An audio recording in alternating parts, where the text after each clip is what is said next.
When the officers arrived, plainclothes officers arrived to the location, the one officer saw the suspect armed with a gun, and when he saw the officer, he pointed the gun in the direction of the officer fired one shot, not striking the suspect. Suspect then fled on foot from the location. The gun was dropped, the gun was recovered, the suspect was apprehended. He has since been transported to a local hospital on complaints of ingesting a narcotic. So at this point, if you have any other questions, that's what we know right now. What weapon was used to fire upon the suspect? What weapon? Yeah. I believe it was a long gun. Which is to say a shotgun?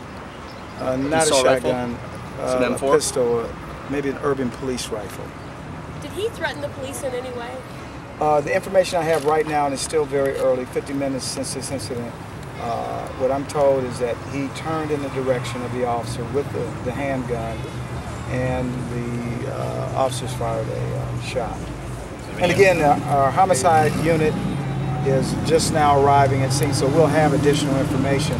So if there's anyone here that has anything to the contrary, we would like to talk with you about it. Is there any change in policy as far as use of taser? We're not seeing many tasers being used. Is that intentional or just the situation the officer is put in? Well, I would not want an officer, if someone's armed with a handgun and the handgun's being pointed in the direction of the officer, the taser then becomes a no option.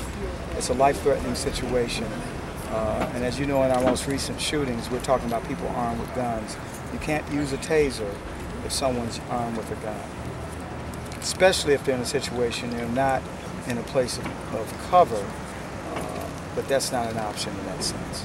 Chief, do you think this is, an astounding coincidence that you're so new and you've had, what, 4 officer-involved shootings here in the last, couple of weeks? I wouldn't call it a coincidence. It's really a tragic situation that there's so many guns that are in the community. This has got to stop. I've said it before. I don't find it a coincidence. But just that you're so new and that this is all I'm new to Cincinnati, not new to policing, obviously. Yeah, I'm not new to policing. That's not what I'm getting at. And certainly this has been significant. As I reported, now this would be number 6 incidents involving where officers have confronted individuals who are armed with weapons. And so it's not a good situation, absolutely not. The good news in all of this is that no one was harmed, no one was injured from gunfire, and so that's the bright side of it. But still, we're talking about guns in our community, and that has to stop. Can you tell us anything about the suspect, like in terms of, what his wanted on any warrants? I don't have that information. As I pointed out, we're 50 minutes into this investigation. Sure. My commitment has and continues to be to give you information as I know it in less than an hour. And this is what I know now. Certainly, as this investigation progresses, we will have more information for you, and I'd be more than happy to share that. Did you have Vortex out here or any other task force? Well, our area, this district, District 4, has a violent crime task force, and they're deployed in the area, and they heard the call come out.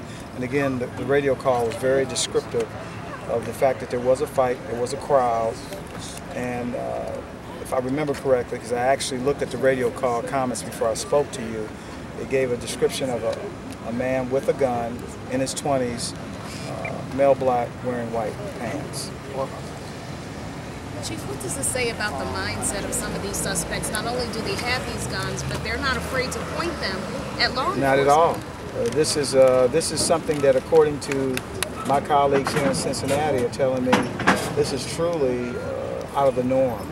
This has not been something that's the normal, and so when your colleague asked me, is this by coincidence, certainly I am familiar with this type of activity coming from Los Angeles, but this is something new to Cincinnati, but we're going to do everything we can do to stop it. This has got to stop, and the message to the young people who decide to arm themselves and confront police officers with guns, they must know they could be met with tragic consequences. You can't point guns at anyone, and you absolutely cannot point guns at police officers. That has to stop.